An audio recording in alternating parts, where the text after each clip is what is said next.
Sentro ngayon ng puna si Senate President Cheese Escudero mula sa ilang mambabatas. Ito'y dahil sa pagkaantala ng pagsisimula ng impeachment proceedings laban kay Vice President Sara Duterte na pinagdududahan ng ilang kongresista kung ito ba ay bunga ng takot o proteksyon mula sa Senado.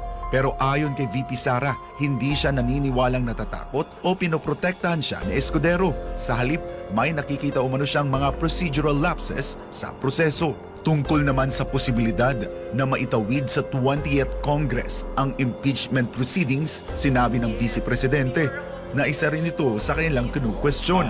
Matatandaang nakatakda sana sa Hunyo 2 ang presentasyon ng Articles of Impeachment. Pero ipinagpaliban ito dahil sa dami ng kailangang unahing trabaho sa Senado. Napagdesisyonan ng Senado na ilipat sa Hunyo 11 ang pagsisimula ng impeachment hearing laban kay VP Sara. Kayo po, bilang Senate Majority Leader, ano po yung stand ninyo do sa punto na yung mga gaya ng impeachment, particular impeachment, na naipasa sa 19th Congress, ang tanong maitutuloy ba ito sa panibagong Senado, Kongreso, 20th Senate o 20th Congress, Sentol? Hindi po. Hindi po ito maitutuloy. Paki-expound po, Sentol. Hindi po yan maitutuloy kasi tinanong ko po yan kahapon, ang atin pong saligang batas, kung ano lang po yung nakalagay sa saligang batas. Opo. Mahigit 30,000 po yung salita, yung kataga sa ating saligang batas, 1987 Constitution, tinanong ko yan, meron bang salitang carry over? Wala. So ibig sabihin, pag wala, walang carry over. Ganun lang ho kasimple yun. Pero ang punto niya po, wala din naman daw po nagbabawal, Santol. Kasi hindi po. Ang jurisdiction po is conferred by law or by the Constitution. Ayun, opo. If no opo. jurisdiction is conferred, there is no jurisdiction. Ayun ang The malinaw. 19th Congress, Opo. the 19th Congress cannot confer jurisdiction to the 20th Congress. Dahil ang bawat kongreso po ay independent from each other. Maliwanag po yan sa Ayun, napakaraming tama desisyon kayo. ng Korte Suprema. Nalilito lang po yung iba. Ang isang kongreso po ay binubuo ng 3 sesyon. Opo. First regular session of the 19th Congress, second regular session of the 19th Congress, and third regular session. Opo. Sa 3 taon po kasi yung kongreso. Doon sa 3 session po noon, pwede pong ituloy ng yung bawat sesyon na hindi natapos, yung unfinished business. Pero yung kasunod pong kongreso ay independent na po yun. Yung ang ibig sabihin po niyan, lahat ng pending matters, proceedings shall terminate upon the expiration of one Congress. Kailan po yan? June 30. Oho. Ayun namang iba po, yung mga ilang nag-aral din ng batas, sinasabi, bakit sa US Constitution, sa US Senate ay ganon? Ang US Constitution po, pinattern po yan sa British Parliament. Opo. British Parliament po, House of Commons, House of Lords. Ini-elect yung House of Commons, yung House of Lords permanent. Ito yung mga aristocrat. Yung House of Commons, ang nag-i-impeach, at ang House of Lords ang nagtatrial. Ayun. Continuous po yun. Continuing body. Yung House of Lords. Lords. Yung US Senate po, continuing body. Kasi po, every 2 years nag-election po doon. 100 po yung senador, 2 senators per state. Ang naiiwan po ay 67. Ang ini-elect every 2 years ay 33. Yung 2/3 vote na kailangan nila to impeach, kagaya ng ginawa kay President Bill Clinton, yung tinuloy din kay yung isang judge, Judge Porteos, wala pa nagko-quote nito na academician sa Pilipinas, ay nakakatuloy ng susunod na kongreso so long as they will change the House managers or prosecutors. Matutuloy kasi yung natitirang senador ay 67. Hindi pa ho kasi 33 yung ini-elect, 33 plus 67 is 100. Hindi pa kasama dyan yung Vice President na presiding officer, yung siya ang Senate President. So meron silang quorum which is 50 plus 1, 51, at meron din silang legal authority to convict or acquit kasi 2/3 vote din sila na kinopya natin dahil ang 2/3 vote ay 66. 67 sila, may vice president pa. Sa Pilipinas, ang ating eleksyon ay 12-12. Opo, Yung 12 12-12. po ay hindi yung 12 po ay hindi makaka-constitute ng quorum kasi ang quorum namin ay 12 plus 1, 13, kulang na. Oh. At ang 2/3 naman ng Philippine Senate ay 16. Lalo kulang. Kulang lalo. So pag nag-adjourn sinidye, tapos na po kami sa June 13, 1-3. At ang pagtatapos ng Kongreso ay June 30, June 30. Opo. So ibig sabihin po niyan, sangayon din sa ating saligang batas, ito po yung wala naman sa US Constitution, yung convening ng next Congress, yung 20th Congress ngayon, ay 4th Monday of July. So may gap talaga na 12 na lang ang natitira. Meron pa ho ditong hindi napapag-usapang iba. Kagaya po ng pagra-ratify ng mga treaties, ng Senado po ang nagra-ratify niyan, Opo. hindi na kami makaka-ratify ng treaty kasi ang kailangan din ay 2/3. 2/3 ng bill. 2/3 Opo. din sa mga treaties. Kaya stop na talaga pagdating po ng June 30. Kaya sinasabi ko po, pagdating ng June 30, magkakaroon ng functional dismissal by operation of the Constitution. Kahit wala kaming i-declare, Oho. kahit walang motion, tapos na po yun. Kasama Pag po yung sinabi impeachment. pong tatawid sa 20th Congress, Opo. ano naman ang authority ng 20th Congress? Wala.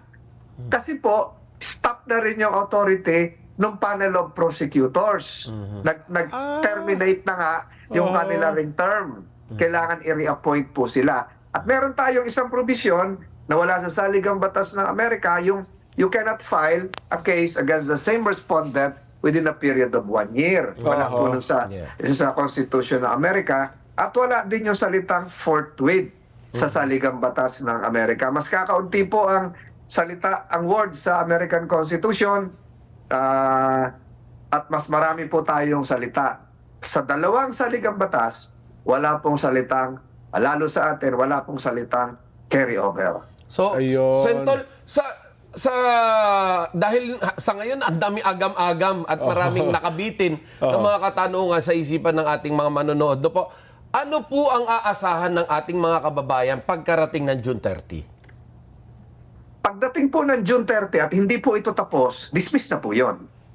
Ayun. Dismiss na po yon. So wala na pong jurisdiction si 20th Congress kahit magsasalita sila doon, i-consider nila, wala silang jurisdiction. Oho. Hindi na nila kailangan i-accept yon dahil wala nga silang jurisdiction. So maghihintay na naman ng 1 taon para ma-refile kung kailangan yung case. Sa mga nagsasabi naman na kaya pa bang tapusin, siguro po kung talagang gagawin ng Senate President na sa June 11, presentment, pwedeng ituloy. Pero kinabukasan po ng June 11 ay holiday. June 12 naman June yun, 12 na, Independence Day. Opo. Sinidye adjournment ang 13. Pero wala ang 19th Congress, ang buhay po niya ay hanggang June 30. Opo. Kung talagang papaspasan, araw at gabi, 24 oras, wala pong imposible doon kung gusto nilang ituloy. Pero yung akin pong teorya, at hindi po ito teorya, back up by jurisprudence po ito. Kasi siguro po, hindi sa pagyayabang, ang pagkakaiba ko po dito, pinag-aralan ko po yung US Constitution at ako po ay nag-bar exam din ng US Constitution. Opo. Nag-bar exam po ako sa New York, kaya medyo kabisado ko po ito ng kaunti at nagtuturo din po ako ng constitutional law. Yung huli kong tinuruan nga ay dyan po sa New Era, New Era University. College of Law. Opo. So ibig ko po sabihin, all pending matters shall terminate upon the expiration of one Congress. So Kailangan pati po yung kapangyarihan ng prosecutors, pati yung kapangyarihan ng 19th Congress, tapos na pala yun. Tapos na. Tapos na po yon.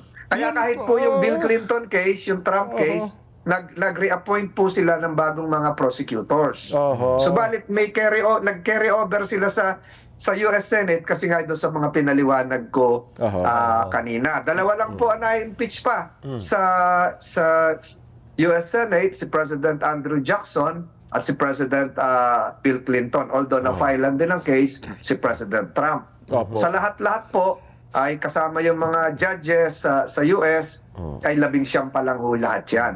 Simula po nung 1789 US Constitution. May mga inibigay na halimbawa eh. Sa isang proper court anya, halimbawa, ikaw ay may kaso, ay nag-resign yung judge. O kaya naman halimbawa ay nawala yung judge. Nag-retire. Nag-retire yung judge. Opo. Mapapalitan lang anya yung judge, pero yung kaso mo Opo. nakadakit lang, nakaandun lang Tama daw po po. yan. Opo. Tama po yon, kasi may jurisdiction na binigay ang batas para dun sa husgadong yon. Ayun. Ang jurisdiction na binigay ng saligang batas natin Opo. ay yung impeachment court para dun po sa kongresong yon. Yung kongreso ng 19th Congress ang nag-file Opo. at yung Senado ng 19th Congress ang impeachment court. Opo. So, wala pong karapatan ang 19th Congress na ipasa po ito sa 20th Congress. Ang nagbibigay po ng jurisdiction ay ang batas o ang Constitution. saligang batas. Ayun. Ano po ang magpiprevent sa 19th Congress na ipasa ito sa 21st Congress o sa 22nd Congress, kung ganun po ang logic ng kanilang pag-iisip. So, patay na po yan. It automatically dies. Kaya po yung term ko po kahapon, functional dismissal. Wala kaming gagawin, wala nang gagawin ng respondent, patay po yung kaso. So sa June 30 po, Sentol, wala tayong inaasahan na magkakaroon pa ng mainitang balitaktakan at magkakaroon ng Eh, botohan. baka ho merong mga abogado de Campanilla na magsalita ng ganyan. Tingnan niyo po, pag Opo. kami ay nag-expire na sa June 30, kasama po ako at yung mga ilang kasama ko, wala naman po kailangan motion pa kaming i-file na kami ay magte-terminate na ng trabaho. Wala kaming kailangan na resolusyon na si Senator ganito ay nagpaalam na. Wala na ho, automatic na po yun. There is a constitutional clock. There is a constitutional deadline. The Congress, congressional acts, pending business, automatically lapses and dies within the same Congress. Lahat po ng final ko na hindi natapos, yung talampas ng Pilipinas Oil Opo. Corporation, yung talampas ng Pilipinas Development Authority, Opo. yung ROTC bill na hindi matapos, yung Department of Water Resources Management, Department of Disaster Management, tapos na po yun. Pagpasok ng 20th Congress, it has to be refiled. Bagong back to Kongreso zero. na po yun. Oo. Opo. Back to So zero. at yun ang pinakamalinaw na sagot na narinig natin ngayon, Kuya Bene, no? Wala pong pagkakaiba sa programa nyo. Opo. Pag natapos kayo ng alas 6, tapos na po yun. May programa ng bagong papasok. Oo. Opo. Hindi nyo pwede papera kung ipa-extend ng producer na kayo uli. Tapos na po yun. May bagong So, programa. ang Bukas na uli constitution kayo. natin is the producer. So yun pala ang malinaw, ano? Hindi, balik ngayon, ang nakikita natin, June 11, yung pinaka critical na sitwasyon, yung sa June 11. Eh, pero- Ganun po ba? Tama po kayo, sir. Pero may question din ako dyan. Yung June 11, sinasabi nila presentment ng panel of prosecutors. Babasahin lang, Babasahin. Subalit, ang tanong ko dyan, yung panel of prosecutors can only enter the Senate plenary when the Senate has been converted into an impeachment court. Yeah. Technically, tama po, opo. Ganyan Hindi po mangyari. pwedeng pumunta rin yung mga congressman. Nagpipresent kami rito. Alam niyo po sa Senado, ang nakakapagsalita lang dyan kung imbitado kayong head of state. Opo. Kung kayo po ay distinguished personality na bibigyan ng parangal, kagaya po nung ginawa ko kay Heidelin Diaz na Opo. nakakuha ng gold medal, makakapasok kayo doon, nakakakat kayo sa rostrum. Yung Opo. dating UN Secretary General, yung Prime Minister ng Vietnam, Opo. pwede magsalita. Tapos, ang congressman, makapunta lang sa Senate premises, sa plenary, kung meron bicameral conference committee na doon gaganapin. Opo. Kung meron joint session, magkakasama kami. Pero kung magsasalita ka as congressman, kailangan bisita ka. So ngayon, para ka makapag-present ng articles of impeachment, kailangan Magkukunbing hindi Senado kayo. yung kaharap mo as plenary. Kailangan kaharap mo yung Senado as an impeachment court. Yun, magkukunbing kayo as impeachment court. Nakatog. Yes, so para husgado po yun, darating na yung mga piskal, Opo. yung prosecutors. Naibigay na sa amin yung, incidentally, hawak ko na yung gown, yung robe, meron na Opo. ako, nabigyan na. Hindi ko naman nasusukat, baka hindi pa nalalaban yon. So, hawak ko na po yun. Subalit, kailangan mag-oath muna. May proseso yon. Opo. Ang sinasabi kahapon sa mga debate, pwede raw mag-present ng hindi pa impeachment court. Parang mali. Kasi ang kinukuha nilang practice ay yung practice sa US. At Opo. sinasabi ko kanina, yung practice sa US baka hindi applicable lahat dahil yung sinasabi ko po, kakaiba nga. Oho. Na sila ay may natitirang 67. Opo. Tayo ang natitira ay 12 na lang. Subalit, yung ginaya po natin yung US Constitution no 1935 Constitution, yung kaunahan nating saligang batas, huwag na natin banggitin yung Malolos Convention, Opo, kung ano-ano. Nung ginaya po natin yan, ang eleksyon po ng senador noon, kasabay ng congressman, ay 8-8-8. Oho. 8-8-8, 24 din.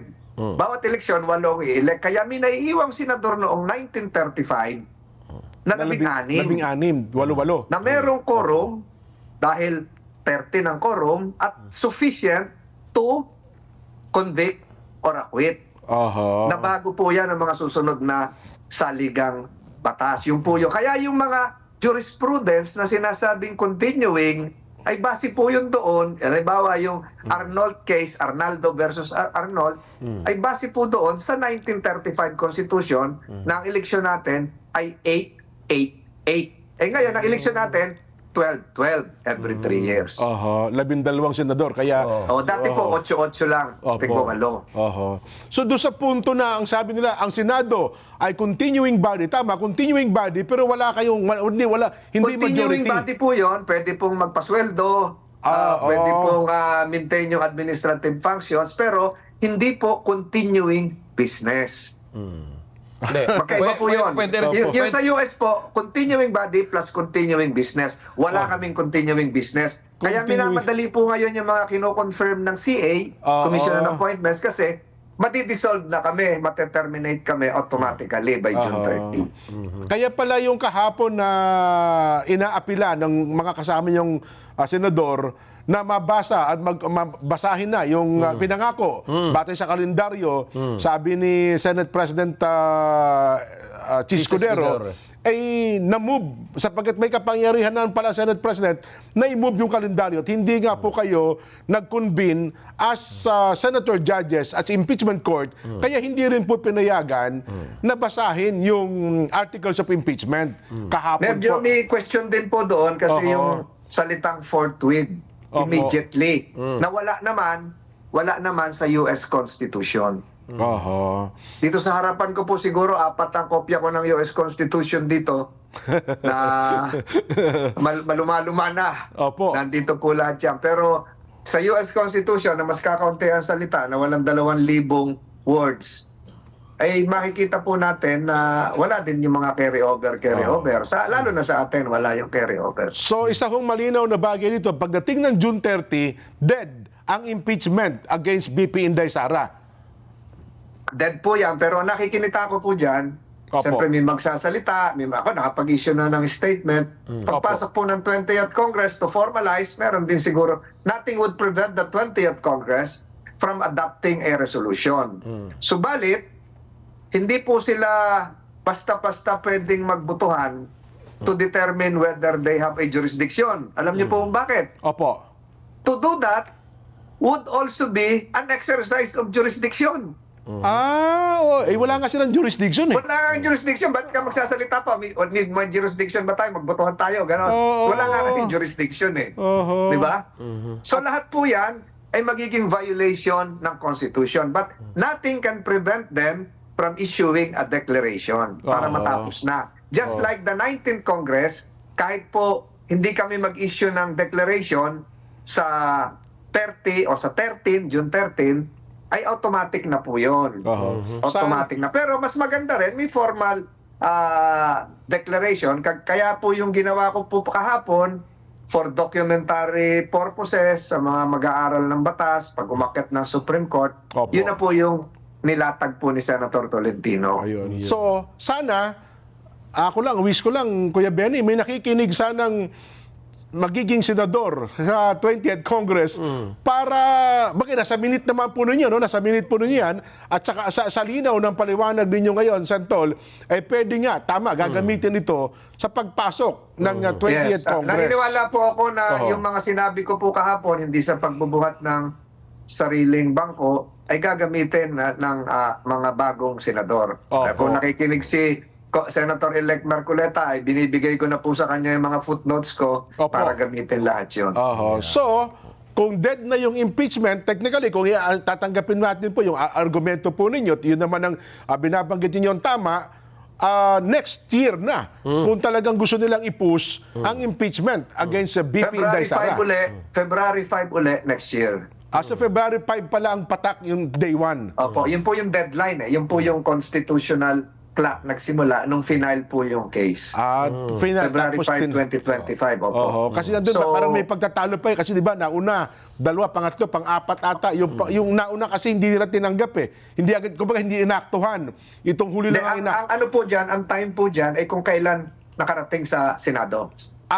Yun ang day 1. Opo. Yun po ang day 1. Ayun, ang linaw. Malinaw. Oho. And looking forward na lalo pang ma-educate Oo. yung mga tao when it comes to ganitong proceedings. Oho. Napakalalim nito.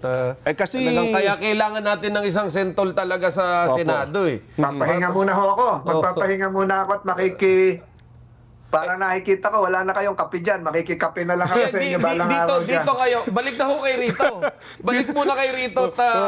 Hinihintay namin kay Rito. Alam mo, magpahinga na kayo sa Senado, pero dito po sa ganang mamamayan, hindi kayo magpapahinga. Magpapahinga-hinga muna tayo ng kaunti at maraming gawain na kailangan tapusin din, lalo sa kalusugan. Para ayos Sentol, muna tayo ng... health is Opo. wealth.